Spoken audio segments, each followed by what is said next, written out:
August 16 ಶನಿವಾರ ಶ್ರೀಕೃಷ್ಣ ಜನ್ಮಾಷ್ಟಮಿ ದಿನ. ಶ್ರೀಕೃಷ್ಣ ಪೂಜೆ ಹೇಗೆ ಮಾಡಬೇಕು, ಇವತ್ತಿನ ದಿನ ಯಾವ ವಸ್ತುಗಳನ್ನು ಮನೆಗೆ ತರಬೇಕೆಂದು ಈ ವಿಡಿಯೋದಲ್ಲಿ ತಿಳಿಯೋಣ ಬನ್ನಿ.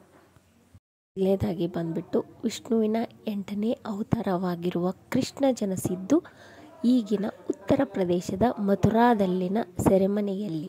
ಹುಟ್ಟಿನಿಂದ ಆರಂಭವಾಗಿ ಬಾಲ್ಯದ ದಿನಗಳಲ್ಲಿ ಕಷ್ಟಗಳ ಸರಣಿಯನ್ನೇ ಅನುಭವಿಸಿ ಗೋಪಾಲಕನಾಗಿ ಗೋಕುಲವನ್ನು ರಂಜಿಸಿ ಇಡೀ ಭರತ ಖಂಡದ ಪ್ರಭಾವಿಯಾಗಿ ಬೆಳೆದ ಶ್ರೀಕೃಷ್ಣನ ಬದುಕು ಅಷ್ಟೇ ವರ್ಣರಂಜಿತವಾದದ್ದು. ಅಪಾಯವನ್ನು ಬೆನ್ನಿಗೆ ಕಟ್ಟಿಕೊಂಡೇ ಸಂಕೀರ್ಣವಾದ ಅಂದಿನ ರಾಜಕಾರಣವನ್ನು ತನ್ನ ಹಿಡಿತಕ್ಕೆ ತೆಗೆದುಕೊಂಡ ಆತನ ರಾಜತಂತ್ರಕ್ಕೆ ಪ್ರತಿಯೊಬ್ಬರೂ ತಲೆಬಾಗಲೇಬೇಕು. ಇದಾಗಿ ಬಂದ್ಬಿಟ್ಟು ಶ್ರೀಕೃಷ್ಣ ತಂತ್ರಗಳನ್ನು, ತತ್ವಗಳನ್ನು, ಆತ ನಡೆದ ದಾರಿಯನ್ನು ಯಾರು ಪಾಲಿಸುತ್ತಾರೋ ಅವರಿಗೆ ಜೀವನದಲ್ಲಿ ಸೋಲು ಎನ್ನುವುದೇ ಬರುವುದಿಲ್ಲ. ಶ್ರೀಕೃಷ್ಣ ಜನ್ಮಾಷ್ಟಮಿಯು ಈ ಬಾರಿ ಆಗಸ್ಟ್ 16ನೇ ತಾರೀಕು ಬಂದಿದೆ.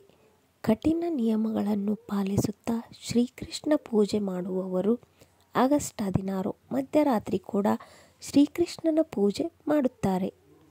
ಜನ್ಮಾಷ್ಟಮಿ ದಿನ ಮಧ್ಯರಾತ್ರಿ ಸಮಯದಲ್ಲಿ ಕೃಷ್ಣನ ಪೂಜೆ ಮಾಡಿದರೆ ತುಂಬ ಒಳ್ಳೆಯದು. ಏಕೆಂದರೆ ಶ್ರೀಕೃಷ್ಣ ಪರಮಾತ್ಮನು ಜನಿಸಿದ್ದು ಮಧ್ಯರಾತ್ರಿ ಸಮಯದಲ್ಲೇ. ಕೆಲವರಿಗೆ ಮಧ್ಯರಾತ್ರಿ ತನಕ ಎಚ್ಚರವಿದ್ದು ರೋಹಿಣಿ ನಕ್ಷತ್ರ ಅಷ್ಟಮಿ ತಿಥಿ ಸಮಯದಲ್ಲಿ ಪೂಜೆ ಮಾಡಲು ಸಾಧ್ಯವಾಗುವುದಿಲ್ಲ. 4ನೇದಾಗಿ ಬಂದ್ಬಿಟ್ಟು ಅಂಥವರು ಆಗಸ್ಟ್ 16 ಶನಿವಾರ ಈ ವಿಶೇಷ ಸಮಯದಲ್ಲಿ ಶ್ರೀಕೃಷ್ಣನ ಪೂಜೆಯನ್ನು ಮಾಡಿಕೊಳ್ಳಬಹುದು. ಪೂಜೆಗೆ ಶುಭ ಸಮಯ ಬ್ರಾಹ್ಮಿ ಮುಹೂರ್ತದಲ್ಲಿ 4:30 ರಿಂದ 5:19 ತನಕ. ಈ ಸಮಯ ಬಿಟ್ಟರೆ ಬೆಳಗ್ಗೆ 8:23 ರಿಂದ 10:25 AM ತನಕ, ಮಧ್ಯಾಹ್ನ 12:31 ನಿಮಿಷದಿಂದ ಮಧ್ಯಾಹ್ನ 2:39 ತನಕ, ಸಂಜೆ 4:46 ನಿಮಿಷದಿಂದ 6:44 ತನಕ, ರಾತ್ರಿ 8:25 ನಿಮಿಷದಿಂದ ರಾತ್ರಿ 9:37 ತನಕ. ಈ ವಿಶೇಷ ಸಮಯದಲ್ಲಿ ಶುಭಲಗ್ನದಲ್ಲಿ ಶ್ರೀಕೃಷ್ಣನ ಪೂಜೆ ಮಾಡಬಹುದು. 5ನೇದು, ಈ ದಿನ ಬೆಳಗ್ಗೆ ಸ್ನಾನದ ನೀರಿಗೆ ಸ್ವಲ್ಪ ಕಪ್ಪು ಎಳ್ಳನ್ನು ಬೆರೆಸಿ ಸ್ನಾನ ಮಾಡಿದರೆ ತುಂಬ ಒಳ್ಳೆಯದು. ಸ್ನಾನದ ಬಳಿಕ ಕಪ್ಪು ಬಣ್ಣದ ಬಟ್ಟೆಗಳನ್ನು ಧರಿಸಬಾರದು. ಹಳದಿ, ಬಿಳಿ ಬಣ್ಣದ ವಸ್ತ್ರಗಳನ್ನು ಧರಿಸಬೇಕು. ದೇವರ ಕೋಣೆಯಲ್ಲಿ ಕೃಷ್ಣನ ಫೋಟೋ ಇಟ್ಟು ತುಳಸಿ ಮಾಲೆ, ಹಳದಿ ಬಣ್ಣದ ಪುಷ್ಪಗಳನ್ನು, ಬಿಳಿ ಬಣ್ಣದ ಪುಷ್ಪಗಳನ್ನು ಬಳಸಿ ಕೃಷ್ಣನಿಗೆ ಅಲಂಕಾರ ಮಾಡಿಕೊಳ್ಳಬೇಕು.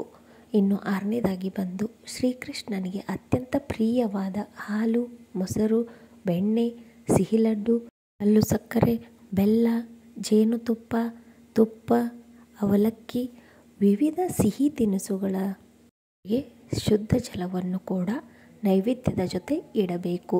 ನೀವು ಇಡುವ ನೈವೇದ್ಯಗಳ ಮೇಲೆ ಒಂದೆರಡು ತುಳಸಿ ದಳಗಳನ್ನು ಹಾಕಿದರೆ ತುಂಬ ಒಳ್ಳೆಯದು.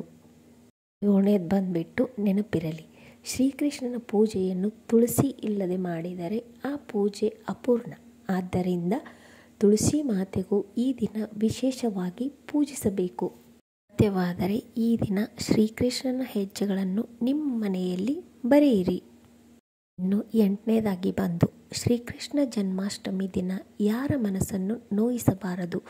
ಶ್ರೀಕೃಷ್ಣನಿಗೂ ಗೋವುಗಳಿಗೂ ಆಳವಾದ ಸಂಬಂಧವಿದೆ.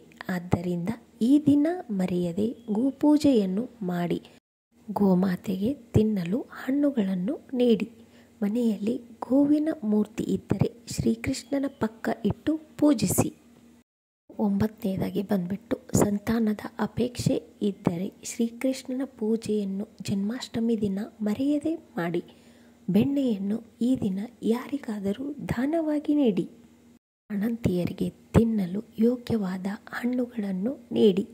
ಚಿಕ್ಕ ಮಕ್ಕಳನ್ನೇ ಬಾಲಕೃಷ್ಣನ ಸ್ವರೂಪವಾಗಿ ಭಾವಿಸಿ ನಿಮ್ಮ ಕೈನಿಂದ ಸಿಹಿ ಮನಸ್ಸಿನಲ್ಲಿ ಸಂತಾನದ ಕೋರಿಕೆಯನ್ನು ಕೇಳಿ.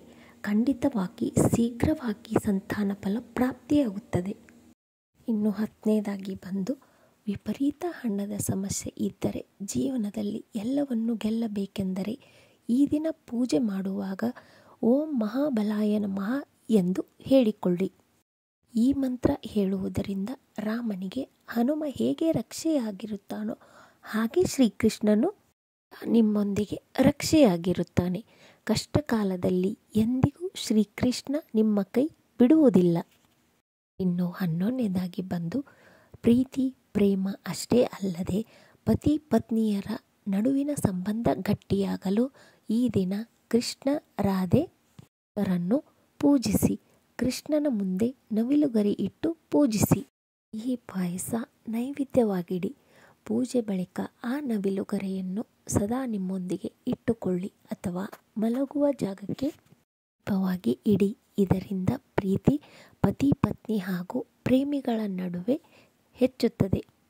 ಇನ್ನು 12ನೇದಾಗಿ ಬಂದು ಮಾನಸಿಕ ನೆಮ್ಮದಿ ಹಾಗೂ ಸರ್ವ ಕಾರ್ಯದಲ್ಲೂ ಯಶಸ್ಸು ಬೇಕು ಎಂದರೆ ಶ್ರೀಕೃಷ್ಣ ಜನ್ಮಾಷ್ಟಮಿ ದಿನ ಕೃಷ್ಣನಿಗೆ ಸಂಬಂಧಿಸಿದ ಒಂದೇ ಒಂದು ಕಥೆಯನ್ನು ಕೇಳಿದರೆ ಸಾಕು.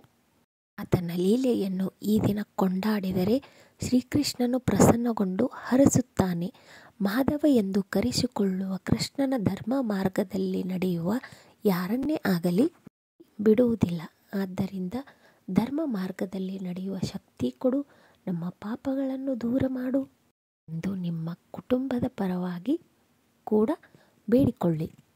ಇನ್ನು ಕೊನೆಯದಾಗಿ ಬಂದು 13ನೇದ್ದು ಕೃಷ್ಣ ಜನ್ಮಾಷ್ಟಮಿಯ ದಿನದಂದು ಮನೆಗೆ ಕೃಷ್ಣನಿಗೆ ಪ್ರಿಯವಾದ ಹಳದಿ ವಸ್ತ್ರ, ಕೊಳಲು, ನವಿಲುಗರಿ, ವೈಜಯಂತಿ ಮಾಲೆ, ತುಳಸಿ ಮಾಲೆ, ಸಿಹಿ ತಿನಿಸುಗಳನ್ನು ತರಲು ಮರೆಯಬೇಡಿ. ಯಾವ ನೈವೇದ್ಯಗಳನ್ನು ಮಾಡಿ ಕೃಷ್ಣನಿಗೆ ಅರ್ಪಿಸಲು ಸಾಧ್ಯವಾಗದಿದ್ದರೆ ಅವಲಕ್ಕಿ ಹಾಗೂ ಬೆಲ್ಲವನ್ನೇ ಕೃಷ್ಣನಿಗೆ ಅರ್ಪಿಸಿ ನಮಸ್ಕಾರ ಮಾಡಿಕೊಳ್ಳಿ. ಈ ಒಂದು ಮಾಹಿತಿ ನಿಮಗೆ ಇಷ್ಟವಾಗಿದ್ದರೆ ಲೈಕ್, ಶೇರ್, ಕಮೆಂಟ್ ಮಾಡಿ ಅಂತ ಕೇಳಿಕೊಳ್ಳುತ್ತೇನೆ. ಧನ್ಯವಾದಗಳು.